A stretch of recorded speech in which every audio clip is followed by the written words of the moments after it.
Welcome, everyone. Welcome to Think Tank Europa's webinar on the elections in Poland that are due to be held on Sunday. If you would all please turn off your cameras, that would be of great help, and the microphones, of course. So elections on Sunday, just 5 days from now, we'll get to see if Poland's ruling party, PiS, and its leader, Jarosław Kaczynski, will secure a historic third term in a row as the first ones to do so in Poland after the fall of communism.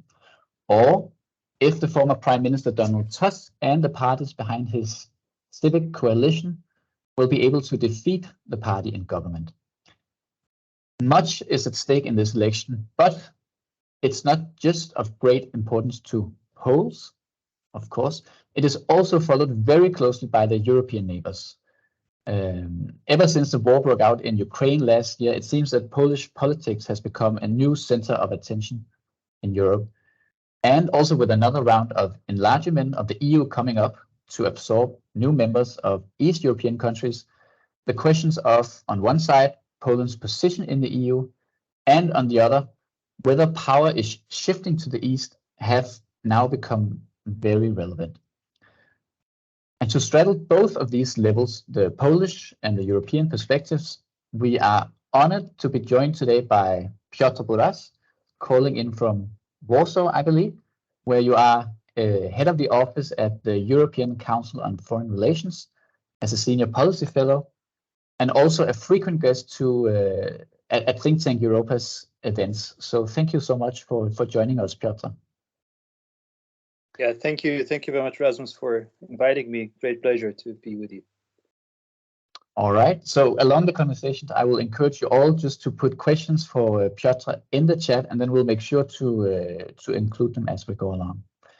But let's, Piotr, let's start with the dramatic fight that we're seeing in this election. So in one way, this is, or can be seen as just another episode of a long rivalry, you know, the long rivalry between the two main characters of Polish politics for the last 18 years, Kaczynski and Tusk, who have ruled Poland more or less between them for the last 18 years since PiS came to power for the first time in 2005.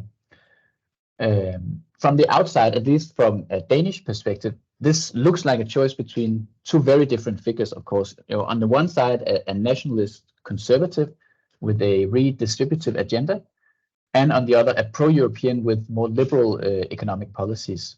But of course, on the inside, it's much more complicated than that. So how does this choice, this election, how does it appear to the Polish people? What do you see as the main perspectives for voters in Poland, given their memories of these two personalities and the country's recent history in general? Yes, thank you very much, Rasmus, and thank you all for joining this conversation about Poland at a very difficult and indeed important moment in the history of the country. And this is, I think, in fact, a watershed moment in the Polish history, whatever perspective you have on what's happening in Poland. So basically, regardless of whether you support the one side or the other, you may think that this is really a crucial election, and this is also how it is portrayed by both sides. So you mentioned these two leaders, Donald Tusk and Jarosław Kaczynski, and this is indeed a kind of a phenomenon, something rather unusual in the European politics. If you look at many other countries, that the two politicians are at the moment fighting for power and who have been around for more than 30 years. So basically, these two men, Jarosław Kaczynski and Donald Tusk, were in leading positions in the Polish politics already 30 years ago as head of the Chancellor of the President, Lech Wałęsa, Jarosław Kaczynski, or a member of the Polish Parliament, Donald Tusk and Kaczynski as well, in the early 90s. So this is, you know, for both leaders, it is the stakes are very high because this is a fight about they're both legacies. So for Kaczynski, winning this election would mean that for the first time in the history of Poland, one party won elections 3 times in a row. And this is, of course, it would be quite an achievement, and that would allow the party to stay in power and to consolidate its power, probably, to extent that, as the critics of the party say, the next election would be even less democratic or less free than the current one. And for Donald Tusk, this is this rivalry against Kaczynski, with Kaczynski, is also something which is truly unprecedented. Tusk has been under attack by public media, or basically state-owned media or party media, for the last few years. It's the level of hatred against him is unprecedented, and his goal, his ambition, is to put an end to this 8 years rule now of Jarosław Kaczynski, and put an end to a certain political transformation which Poland under Kaczynski embarked on. And so in a way, both sides portray this battle as a battle between good and evil, between black and white, where basically the stakes are higher than anyone else in the Polish history. And this is, of course, and you alluded to the programmatic profiles of both parties. Of course, these are not the only parties which compete on the political scene, but the two biggest and conflicted with each other, the rule of law, the Law and Justice Party, led by Jarosław Kaczynski, now the ruling party, and the Civic Coalition, the party of Donald Tusk. And these programmatic profiles couldn't be different, of course.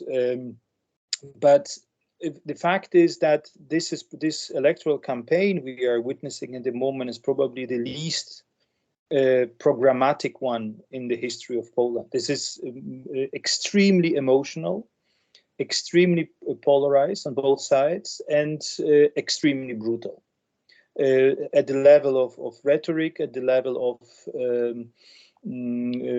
mutual accusations, and this is, of course, related to these very high stakes which are defined by both sides. So basically, both sides assume that this is a fight for everything or nothing. And everything is allowed. Everything, each means, each instrument of power legitimizes,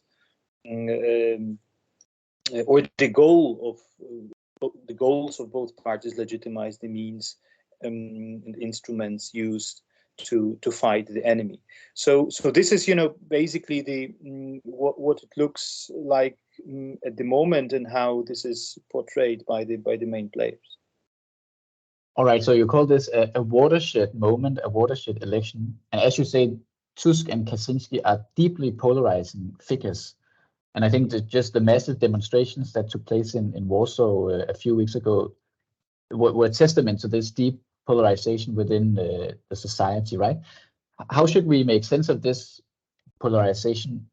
What are the central cleavages in Polish society, and to what extent do they define the questions that the Polish voters are now concerned about in this election? I think this polarization which we have in Poland is indeed very strong, but I think one need to be careful to not to generalize too much. I mean, I think this society is divided, but the political elites and the politically active citizens are much more divided than the rest of the society. So there is just remember that in the last election we had the turnout of 62%, and that was the highest in the history of Poland. So we have a very a significant share of the population which is not politically active and is not really, it does not believe that this very massive polarization between these two leaders and these two parties reflects actually the people's interests and priorities and will. So we also have, and this is the phenomenon also of some other smaller parties, which seem to be on the rise at the moment in the last weeks of the election, because many people basically can stand anymore this this level of polarization between the main political actors. But if you ask me what is the reason for this polarization, it's paradoxically it's not so easy to define it, because on the one hand, you know, you can say that it's actually pretty clear. It's on the one hand you have the traditionalists with very conservative profile. You know, these are the voters of the PIS, the people who felt kind of neglected by the liberal elites in the first 15 years of the Polish transformation, the people living in the countryside, on the smaller cities, those with lower education and attachment to conservative values. And so this is the profile of the electorate, but this is also reflects some certain attitudes to political issues. And then you have the voters of the liberal left parties, who are you know, tend to come rather from bigger cities, from better educated families, wealthier families. So you have quite a strong urban-rural divide in Poland, and the parties, the main parties, basically act accordingly. They appeal to the values and to the interests of the respective electorates. But I think it's still, you know, as I describe it, I have the feeling that, you know, there is nothing particularly special about it. Nothing, you know, this is not unusual. This is just a normal, you know, democratic reality that the parties have their electorates and formulate programs for them and represent the interests of the voters. But I think the level of the polarization in Poland is rather induced by the political elites. It's not coming from the kind of, you know, how to put it, natural conflict coming from below, but it's the history. You to explain it, you would have to basically look behind and look at the history of political conflicts in Poland, which set off a kind of spiral of radicalization and polarization. And I think, you know, very clearly, of course, this is already kind of perhaps a partisan position, which I represent as clearly a liberal voter. But I think, you know, you will certainly remember the airplane crash in Smolensk, 2010, which catastrophe in which Polish president, but also the brother of the PIS party leader Jarosław Kaczyński died, and 90 other politicians and other Polish citizens from various parties. So that was a you know, one of the greatest tragedies in the Polish political history, and that was used by the PIS party to attack the opposition, to attack the, back then that was the party in government, who was back then prime minister. There was a conspiracy theory developed that was him who cooperated or pacted with Putin in order to kill the Polish president. So he was seriously accused of having brought about this tragedy, and that was the pattern of the Polish public discourse in the last decade. So and in this campaign, you had accusations about Donald Tusk as a Russian agent, as someone who deliberately wants to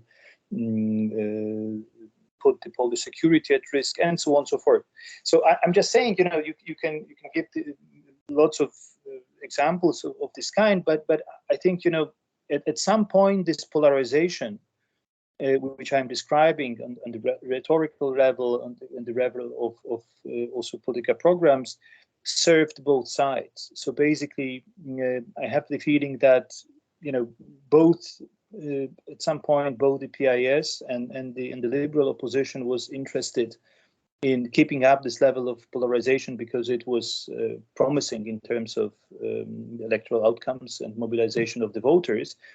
And in fact, the Polish politics evolved from an quite an imperfect, I think, democracy in the 90s or in the early 2000s to a stage where basically this polarization leads to a political fight in which what really counts is the mobilization of your own voters and nothing else. So it's you don't try anymore to attract other people, but you try to mobilize your core electorate as much as it is possible and demobilize the others. And this is, of course, it has its price, and I think we are witnessing the price also in this electoral campaign.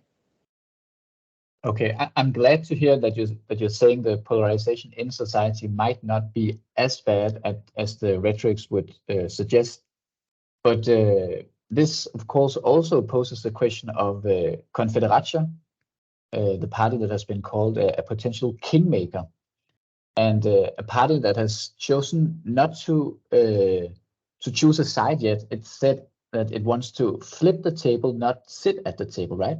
So if you would have to look beyond Sunday and the elections result based on the current polls, what are your predictions for a new government if they can form one at all, and what would be the possible coalitions? Yes, so look, I think at the moment the situation is indeed extremely I don't want to say volatile, but it's unclear. I mean, it's really extremely difficult to predict the outcome of the elections because a very minor shift in the party preferences of the voters could basically change the electoral outcome completely. So when you look at the current polls, so I think still the most probable scenario is one of a hung parliament. So in which neither the PIS party, the ruling party of Jarosław Kaczyński, nor three liberal or democratic opposition parties, which are very likely to form a government should they have an absolute majority, would have an absolute majority. So neither one bloc nor the other would gain an absolute majority, which would allow it to form a government on its own. So then it leaves us with the party you mentioned, the far-right party Confederacja, which is an interesting kind of grouping because it's strongly nationalist, it's anti-immigrant, it's anti-Ukrainian, partly even pro-Russian, but rather anti-Ukrainian than pro-Russian, and is very strongly free market oriented. So this is a kind of a libertarian party which is the opposite when it comes to economic policy, completely on the opposite side to the ruling party PIS. So both parties are nationalist, both are kind of Eurosceptic or anti-EU, like Confederacja, both are anti-immigrant, but they have completely different economic programs. The etatist PIS and very strongly anti-etatist libertarian Confederacja. So the question is, would they be able to form a government together? Because this is one of the scenarios. If the far right is the kingmaker, so the first, what comes to your mind is basically, why don't they support the PIS and form a government? But the economic program is, of course, a problem, because the economic program is tailored to a certain electorate. The electorate of the far right are mostly young men, quite well off, from middle-sized cities, and running often their own businesses, and despising the electorate of the PIS, which is much older, dependent on the state, dependent or on them paying taxes. So there is quite a substantial socio-economic conflict between the electorates of the far right and the right. But I think not even that is the most important obstacle for a potential cooperation between Kaczynski party and the far right, but rather the long-term interest of the far right party. The Confederacja wants clearly to become the strongest party of the Polish right at some point. The leaders are very young; they are in their mid-30s. They have time. The PIS is the party already 8 years in power, the party of rather older men, and without any, rosy future. And to help this party at this particular moment in time to stay in power for another 4 years, and to let this party govern the country and potentially also do whatever it takes to minimize the influence of the party like Confederacja, is not really in its interest. So in a nutshell, I think the far right does not have any interest in helping Kaczynski stay in power. So then there's the question, does it have interest in cooperation with the democratic opposition?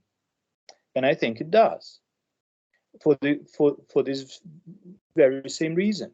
The common denominator of the interests of the democratic opposition, of Tusk's party, Civic Coalition, the left and the liberal conservative third way, and the far right, the common denominator of them is basically the need or the desire to remove PIS from power, to destroy the PIS system, which is illiberal, and perhaps it's not a big deal, not a big problem for the far right, but it's still, we don't have a level playing field, and this election is not fair.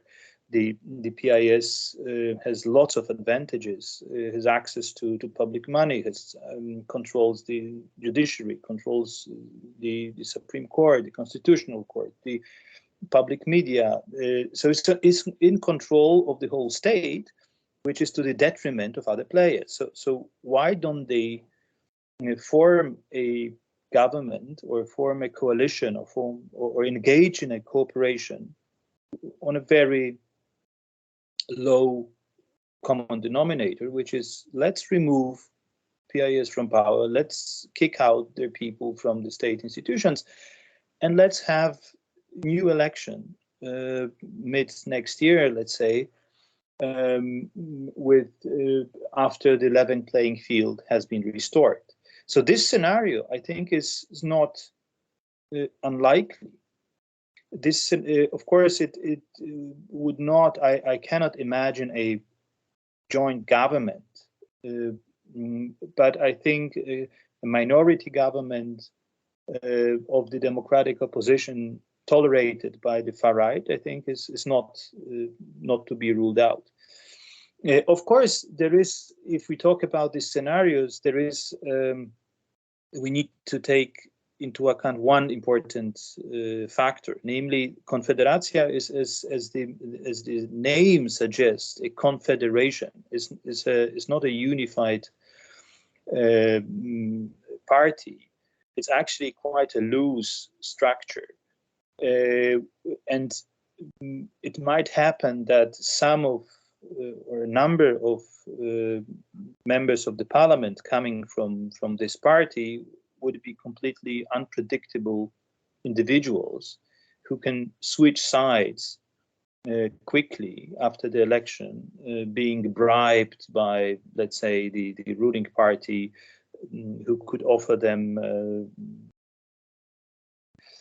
lucrative positions in the state-owned companies or public institutions or ministries whatsoever, and they could. And it happened in the past that this is how the ruling party, the PIS, secured its absolute majority in the current term of the parliament. Actually, the PIS does not have an absolute majority on its own. It had to buy additional votes. And this can happen again after the election, and Confederacja could become a reservoir for this kind of additional votes for the PIS, provided that the PIS misses the absolute majority by a narrow margin. So if the Kaczynski party lacks 15 seats for the absolute majority, it could be successful in buying these votes from other parties, especially in Confederacja. If it is a bigger gap, let's say 30, 40 votes, it will be much more difficult. So this is, at the moment, what is at stake, I think. Okay, and in that case, in the case of Confederacja aligning with the opposition parties, perhaps even for a short amount of time until a possible new election next year, that would be a very interesting coalition, to say the least. I've many questions to that prospect. First of all, it seems, again, seen from the outside, one of the greatest differences between the two are their views on the EU and on collaboration with other European countries, right? So what does the EU even, what role does it have in the election debates? Does it make the headlines? And second, if they were to form this coalition, even for a short amount of time, what would that mean for Poland's position towards the EU, in the EU? Would they be able to develop a common policy, a common stance towards European issues? How do you view that? I think the one thing is important, perhaps before I answer your question about the role of the EU, it is important to underline one thing. I think, if the PIS is removed from power after October 15, in whatever political constellation, be it with a purely democratic led government, or in a weird coalition or constellation with the far right supporting, tolerating a minority government, whatever, Poland will enter a completely unprecedented period, not only in its own history, but also in the history of democracy in Europe. And I'm saying that deliberately, so in such strong words, because I think it needs to be understood that what will happen afterwards will be an attempt to roll back illiberal democracy. And this is something which nobody has ever tried to do. because we have in Europe, we have experience with overcoming, authoritarian rules in Spain or Greece, Portugal. We have experience with the post-communist transformation in the former communist bloc, like in Poland. We have, Austria and Germany, countries with fascist or national socialist legacy and the democracy being rebuilt there. But these are all completely different experiences. Illiberal democracy is something that we have in Poland or Hungary. It's something different because I would argue in Poland we had to do with the constitutional coup d'état, which happened over 8 years, and it was done. It was conducted under the cover of a democratic change.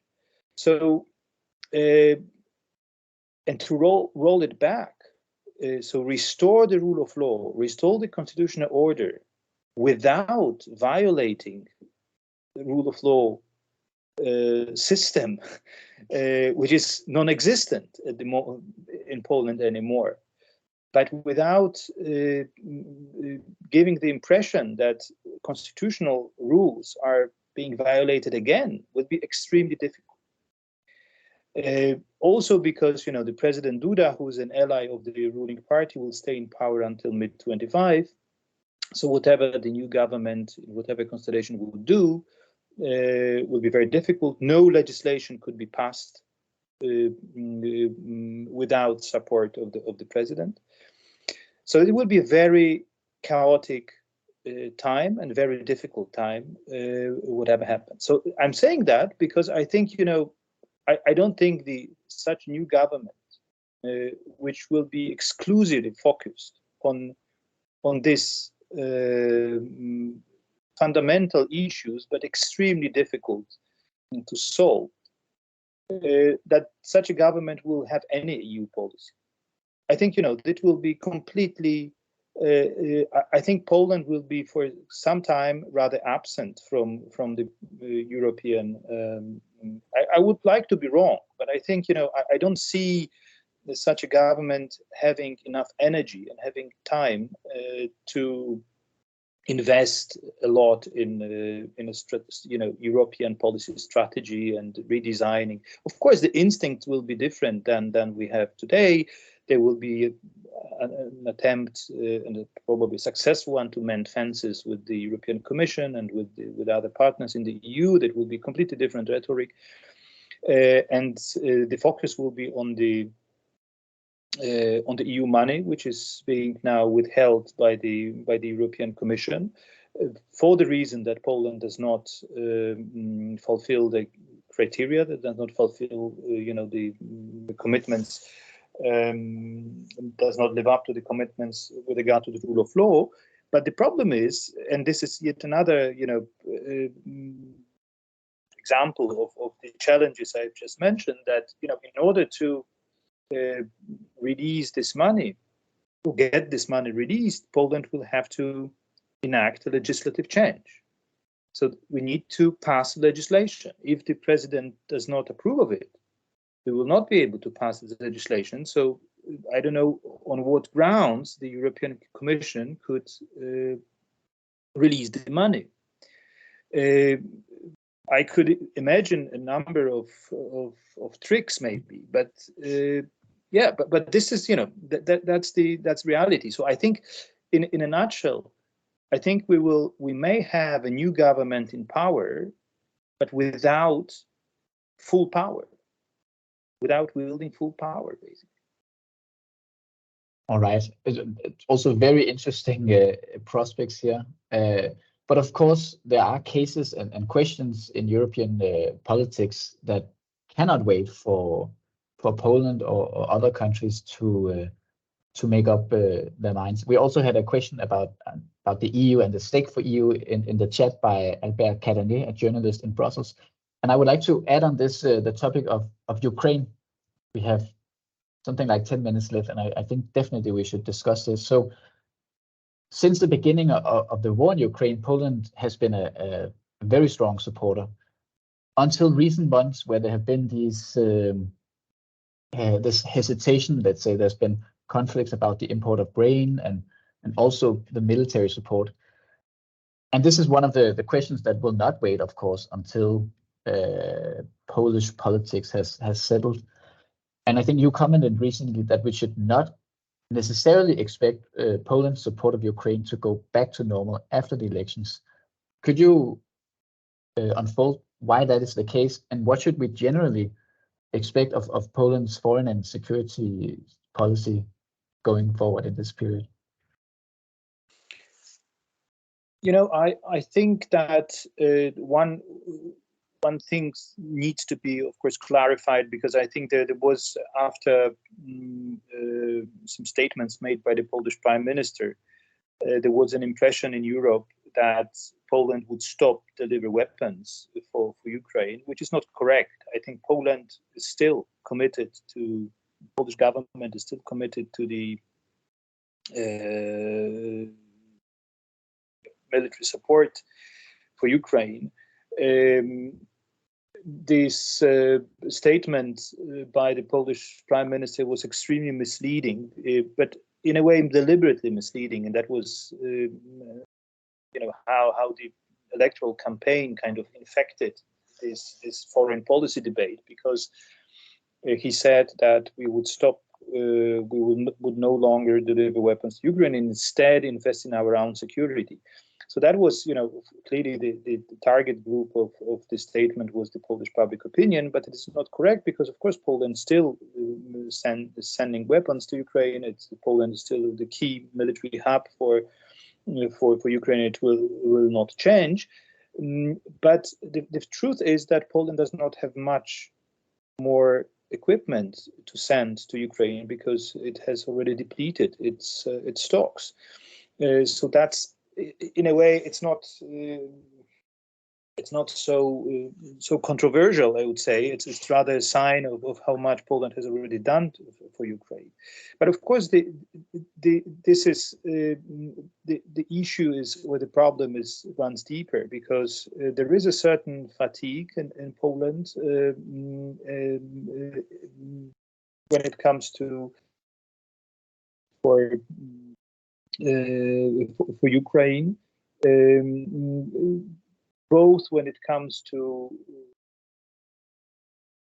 Ukrainians living in Poland, and more general level military support and political support, and this fatigue is being exploited by the politicians. So we have the far right party I referred to, which is genuinely anti-Ukrainian, and is trying to portray itself as the only alternative also to this pro-Ukrainian course. And I think the ruling party could not, for tactical reasons, could not let the Federacja appeal to the voters skeptical about Ukraine alone. So there is a competition for this particular segment of Polish voters, and this is why the question of support for Ukraine has become indeed a part of the electoral campaign, with, I think, very detrimental consequences to Poland's foreign policy and raison d'etat, because I think it is nothing you can, it's like you have the gin out of the bottle, and then you cannot, put it back. So I think, after the election, I think there will be certainly attempts to ease these tensions, regardless of what government we will have. But I wouldn't have any illusions that we are able to return to this kind of romantic period in the Polish-Ukrainian relations, because just to remind you that these relations were not in a very good shape before the war. Were actually quite a bad shape. So mostly because of some tensions with regard to the politics of memory, history. But we will also have the process of Ukraine's integration with the European Union starting very soon, or actually has already started, but hopefully we will have the invitation to start negotiations in December. And this is it will be a challenge for Poland and also other countries of the region, because this grain crisis showed very clearly that there will be numerous problems and which needs to be solved. And I think in this grain crisis we saw the Polish government, actually the Ministry of Agriculture, being completely incapable of handling these issues. That was really, to some extent, not a question of bad will, but complete mismanagement. That the Ministry of Agriculture did not react on time on some developments which should have been noticed and should have been addressed. And when it was too late, there was no other reason, no other choice for the government, very beginning of the electoral campaign, to blame Brussels and to blame Kiev, blame everybody else for the problems, space for a negotiated solution. So I think, in order to prevent this kind of scenarios from happening, you need to have well thought through strategy, which is very work it out after the election, time and energy. all right. Well, we're running out of time, so perhaps just one last question about the enlargement and the prospect of Ukraine and several other European countries joining the EU. How much will Poland's position on this question depend on who will be in government? You think whether it's Tusk in power or if peace will continue? Do you see any major differences along this line? And maybe, I don't know if we have time for it, but there's one more question now in the chat, which asking about what will happen to German-Polish relations if peace is able to form a government. It's your choice, but it will be the last answer for today. Yeah, I think very briefly, I think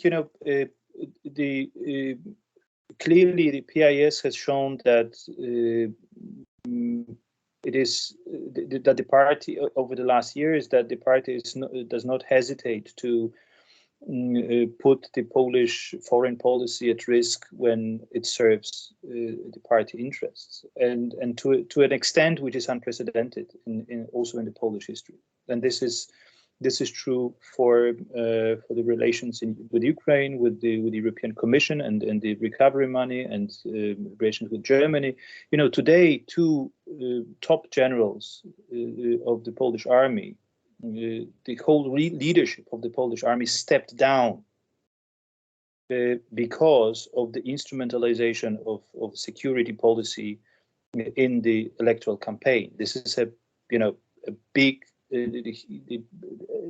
scandal, which or something which has never, I think, happened for the last 30 years.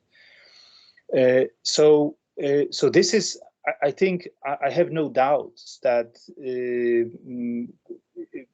whether we talk about the Polish-Ukrainian relations and Polish-German relations with the EU, that of course the structural problems will remain, and there are some in all these areas. But I think that the Liberal government would handle them simply in a different way, and would go as far as the PIS did when it comes to instrumentalization for domestic political purposes. All right, thank you so much. I would like to end with a quote by a famous the famous Polish writer Adam Mickiewicz. He once wrote that the nectar of life is sweet only when shared with others. So on that note, thank you so much for all listening in and having shared the nectar of this election discussion. And thank you, Piotr, for making us all much wiser about it. Thank you so much. Thank you very much. Thank you, Rasmus. Thank you all.